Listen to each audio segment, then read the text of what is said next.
You know, I'm just like everybody else. Big knives are awesome. But are they the best choice?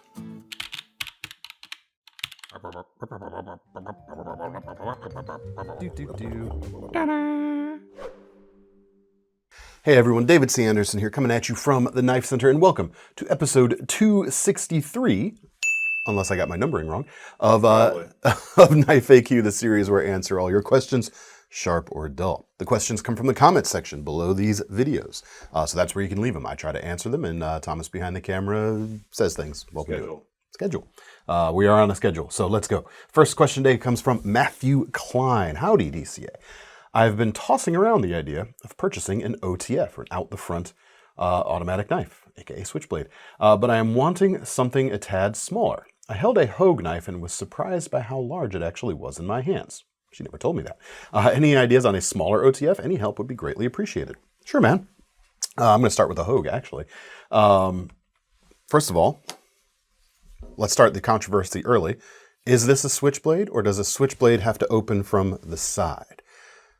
Argue in the comments. And the reason I don't stress about whether it is or not is because I've had people arguing till they're blue in the face that only one of the, only this type can be a Switchblade, or only the other type can be a Switchblade. So no one can agree on anything. We'll just call them automatic knives, and this is an OTF, or an out-the-front automatic knife. Well, fortunately for those who desire a smaller OTF like this one, there are a lot of automatics, both side opening and maybe less so OTFs, but that are designed with a sub 2-inch blade, which the primary reason for that is it remains compliant with the laws in California. I'm not a lawyer. And we're not in California. And we're not in California. But that is a genre of knife, the CA compliant size of OTF. This is the Micro Counter-Strike. This is a rather expensive one. This is part of Hogue's collector series. So maybe eventually they're going to release a more basic version than this, but you can get it with this really nice Cocobolo cover, or carbon fiber is an option. Sub 2-inch MagnaCut blade, $340. Now, the downside of sub 2 inches is edge doesn't last as long because there's less of it. A double-edged blade like this gives you twice the edge to work with. Now, you are giving up some things in terms of grips. If you like to push on the spine of a knife when you're whittling or carving on something, OTF might not be what you would reach for anyway, but at least on a sub 2-inch knife like this, whereas I might prefer a single-edged knife, just generally, double edge on this size makes a lot of sense because you are maximizing the amount of edge that you can use before you have to resharpen. MagnaCut steel on this as well, which is really well balanced and really gentlemanly for an OTF, especially with that wood cover right there. Deep carry pocket clip, which is reversible, quite nice. Hogue makes really good stuff, especially in the automatic knife genre. Microtech with their Exo set, another CA compliant model. This one right here is a bit over $300. You got aluminum handles, M390 MK steel, I believe. Yep, it is marked there on the front, and double edged as well. Broader, so you get, because it's a greater curve to get out to that edge, technically more edge than the Micro Counter-Strike right there. Right, Micro Counter-Strike, did I get that name right? Yes, all right. And this was sort of designed with money clip style in mind, which means you've got a bigger handhold in this smaller size. You get double the edge in a sub 2-inch blade and a big platform to hold on to, and excellent action as well, as you can see. So you might want to check the Exo sets out. There's also a Tonto blade. If you don't want to go for the double edge, if you want to be able to put your finger on the spine, that is also an option for you. Slightly dark horse option right here. There are replaceable blade OTFs in a sub 2-inch length here. $250 for this Chavez Chub, which stands for the Chavez Knives Chavez Handy Utility Blade. Sort of a recursive thing right there. But you've got the advantage of replaceable blades. It's easy to swap them in and out or turn them around when one side gets dull. You can even do different blade shapes in these, of course, and really, really good action too. Cross-hatched aluminum handles, the skull pocket clip there, mounted from the inside, which is nice as well. Also a cool option. If you want more than a 2-inch blade though, there are more. There are options above, but I'm going to cut things off kind of at the 3-inch mark. If you're looking for smaller everyday carry, which for many folks is just going to be easier, one, to carry and a bit more maneuverable than a larger OTF or larger knife in general. If you like big knives, that's fine. I do too. They're out there. But small knives often are a better choice for many folks. Not all, but many. Let us see here. Well, we've got the CRKT twist tie right here, a Brian tie design, also made by Hogue, actually. Price on this is $300. You've got green and black carbon fiber on one side, aluminum on the other, with a really cool milling pattern. 2.65 on the blade and double-edged. So you've got about 5 inches of edge to work through when you're dulling the blade. And it's very thin on this one too. Is it thinner than the Micro Counter-Strike? Maybe just by a skosh. The Exocet's blades actually are really thin. If you're going for like sliciness, a lot of times OTFs, even smaller ones, come with thicker blades, but the Exocet especially has really, really slicey geometry. I do like that. Twist tie, back to this though. Very deep carry pocket clip, spine or side mounted switch. Really good action. Like I said, Hogue makes very good stuff in there, making this for CRKT. And really nice. MagnaCut steel, MagnaCut. Everybody loves their MagnaCut. What's so great about MagnaCut, David? Well, I'm so glad you asked, Thomas. Okay. It's really good. We'll just leave it at that. Heretic, their Manticore S. Now, there are bigger Manticore models. Make sure you're sticking to the S version right here. 2.5-inch MagnaCut blade. This is one of the crazier color options, but other flavors are available. $336 for this one, which is UV Orange Magma. You've got a drop point blade, so you've got the ability on this to, get out there on the spine or get out there with the tip or even get under things. Like I use this to, like to stick the tip in and use the spine of that knife to like lever the edge up, and you can zip along things without slicing through. I like that. The recurve is slightly more difficult to sharpen, of course, than a standard straight edge, but this one's gentle enough it shouldn't be too much of a problem. Slightly more robust, less slicey geometry on this one though. The blade's not crazy thick, but the edge is not, or the bevel is kind of only mid-height as opposed to like a full flat that would give you better geometry. Still not too bad in the realm of OTFs, however, and very good action, as you can see. Definitely a good option right there. Ooh, ball bearing at the back if you want to use it for glass breaky stuff. Back to that Micro Counter-Strike again. There is a glass breaker that you could swap instead of the standard screw right there, if you wanted to do that. And that is included as well. Next up, Guardian Tactical. These are really cool knives as well. This is their GTX 25, 2 3/4-inch LMAX blade on this, $249 right now. There's also a drop point blade. I prefer the Tonto personally on this model because the tip right here, as you can see, it's got a more aggressive hollow grind, keeping the tip or the whole leading edge a lot thinner and a lot finer. This is what I'm talking about. You can see the things are getting a little bit chunkier in the geometry here, so it's not as efficient of a cutter. But for smaller opening packages and that sort of thing, it's still going to be no problem. But I do like I said, the narrower tip geometry that you get on the Tonto version right here. And LMAX, of course, very cool stuff. I really like their switch that they do here instead of like a more symmetrical design that you'll see from most of the competition. It is concave on the push out, so it really catches your thumb when you're pushing up, and it is convex on the pull back, so it's a lot more gentle. And get the whole pad of your thumb up there, it's no problem. And then it works really well on the out as well. I like it. I think they're really cool. Next up, I have 2 generations actually of the UTX 85 from Microtech. 3-inch blades on these. First, the older generation right here. This one is a slightly more special one. Let me find my tab here. Apologies. I'm very unorganized today. I'm sorry, folks. No kidding. Yourselves. Signature Series version that's a little fancier than the standard ones. We actually have it on sale at the moment. We're filming this for $404 with that 3-inch blade. Old school Microtech action on this one. It's a little stiffer on the switch, but very authoritative action. In terms of blade shape, amongst all of these, the profile is my favorite for just my personal preferences on an everyday carry blade, but the geometry is less slicey on this one as well. Not prohibitively so, but if you're looking for efficient slicing, which is usually what I'm looking for on a smaller knife, this one is walking away from that just a little bit. The newer generation of the UTX85, the reason I wanted to show both, because we still do have some of the old school ones in, is a little bit bigger. And I don't know if this is getting to be like too big for what you're looking for. You didn't mention what Hogue model you held in the past, but as you can see, it's a little bit taller here. But it has some advantages. It really does.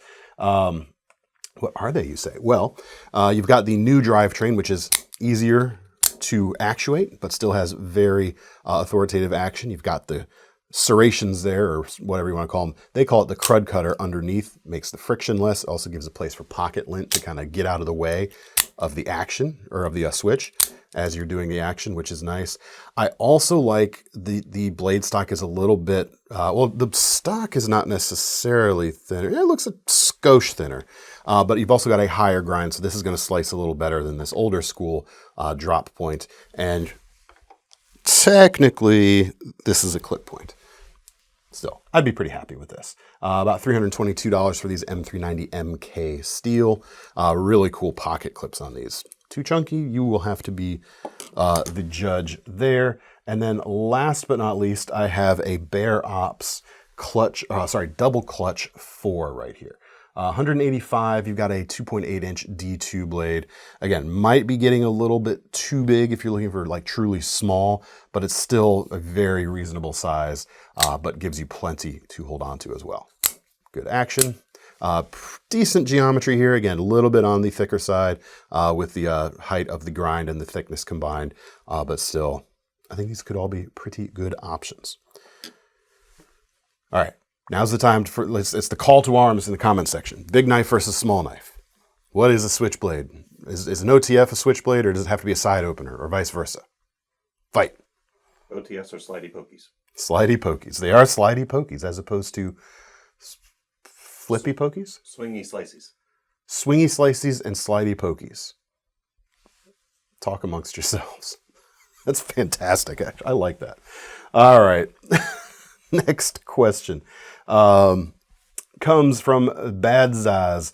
I started, this was in reply to a video a couple weeks ago where I was talking to someone about the best way to start collecting knives, and I suggested buy good quality, but buy inexpensive stuff and a lot of different kinds of things so you can figure out what you like before you sink money into more expensive knives.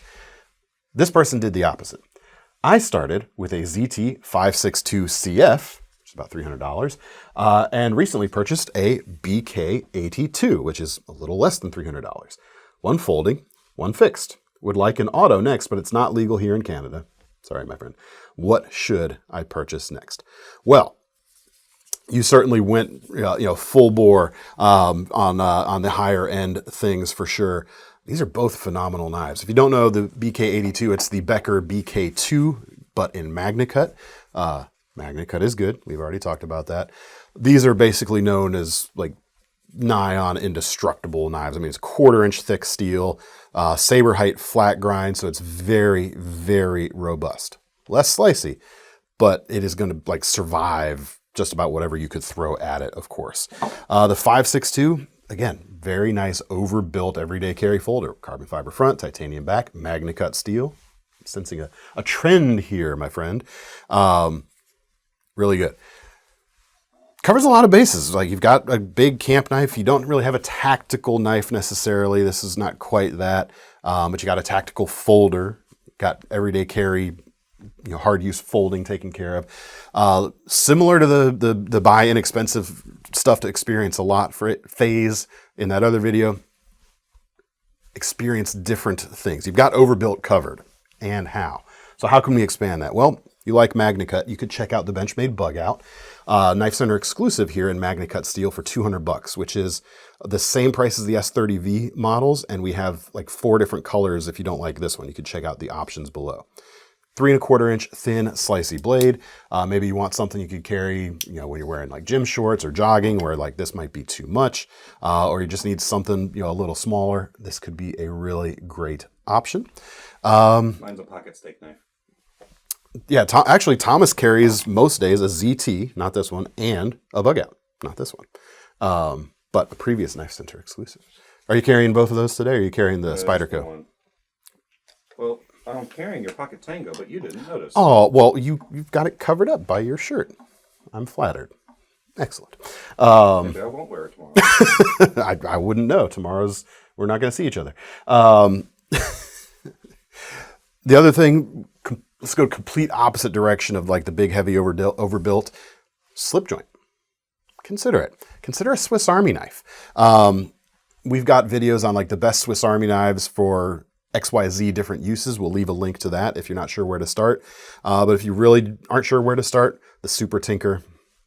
I mean, it's hard to argue with just a good basic and pretty affordable one like this. I think the Explorer is a little better for EDC, but that is more expensive. You got a Phillips head there on the back, a few other tools, 2 blades, scissors, can opener, bottle opener, toothpick and tweezers. Cool thing. And would definitely complement, if you could carry both of these, I'm a multi-tool and primary folder guy together as an EDC in general. You might want to try it out. Even more of a dark horse suggestion, high-end kitchen knife. Kitchen knives get forgot about by a lot of us knife people. I'm not one of them anymore, but at one point I was. I was spending a lot of money on EDC knives, but hadn't spent good money on kitchen knives. I'm pleased to say that has changed right now. Shun, Miyabi, even like Wusthoff's, those aren't quite as like high-end in terms of like exotic knife nerd cred. Still solid knives though. Or something like this. Where is my daggone thing? My tab. This is the 400 FC Evolution 8-inch chef's knife. Really, really cool thing. About $165 too. So less expensive than your EDC knives you've already bought. Hope that helps.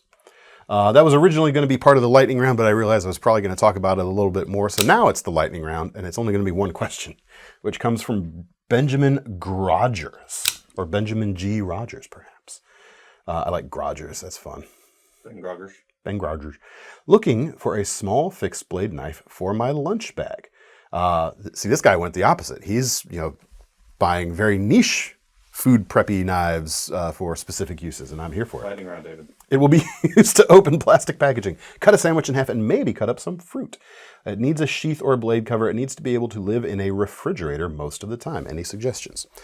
I am going to toot my own horn a little bit. The recently released Bigger Digger from Straight Line EDC, this is a collaboration between me and Igor over there at the company, this is part of why the Bigger Digger is the size that it is. It is a very efficient knife in that it's just enough for a 4-finger grip for most folks without anything extra, and a very, some might say, more simple blade shape. There's a bit of a hump to the back, but something that's very versatile across a wide range of uses, including as a small food prepping knife. You're not going to do rock choppy herb cutty stuff with it, but as a stand-in for a paring knife, it works really, really well. There's a ton of belly here. It's going to slice really nicely. It's going to work on plastic packaging, cutting your sandwich, all of that sort of thing.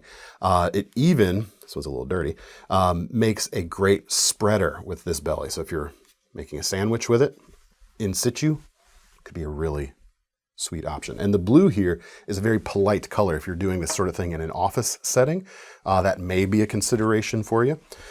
Kydex sheath, taco style for Taco Tuesdays, Taco Tuesday lunches. So it's slim enough, you could take the belt attachment off for it to live in your lunchbox. And now we come to our most final question of the day, which is of course our most seriousest question of the day as well, which comes from Brandy Winter. Most serious question. Every episode, we see your cartoon head opened up with a cartoon knife, I assume. So what's the best knife or knives should you find yourself in cartoon form? When I think of cartoon knives, I think of like old school Looney Tunes and that sort of thing. The meat cleaver, or as I thought it was called back when I was a youngster, the butcher knife. This is not a butcher knife, it's a meat cleaver. But something like this Lamson right here is like the archetypal form for that sort of thing. It's really good, actual useful kitchen knife. But being a knife nerd, I have to switch things up just a little bit. I would go with the Essie cleaver. This is the Expat CL1 model in 1095, thick, chunky, smashy, uses the hungless handles, which is nice. Comes with a leather blade guard. If DCA were in a Looney Tunes, it would be this on my side, or in my hands, probably chasing Foghorn Leghorn, because I bet you he would make a great fried chicken. I wouldn't cook it, like he would cook it for me. Like I'm not, I would just threaten him with that. It's like, you better cook it. You better cook it well, because we don't like underdone chicken. That's all we got for today, folks. Keep your questions coming. Fight it out amongst the comments. Like I said, slidey, pokey, swingy, slicey. Yes. Those are the genres. Pick one below. Cast your votes. There's no poll. Just say it. And keep your questions coming below, including your most serious questions. If you want to get your hands on any of these items here, check out the links in the description. That'll take you to KnifeCenter.com. And don't forget about our long-running Knife Rewards program, earning you free money on future orders or sezzle options at checkout if you want to break things into smaller payments.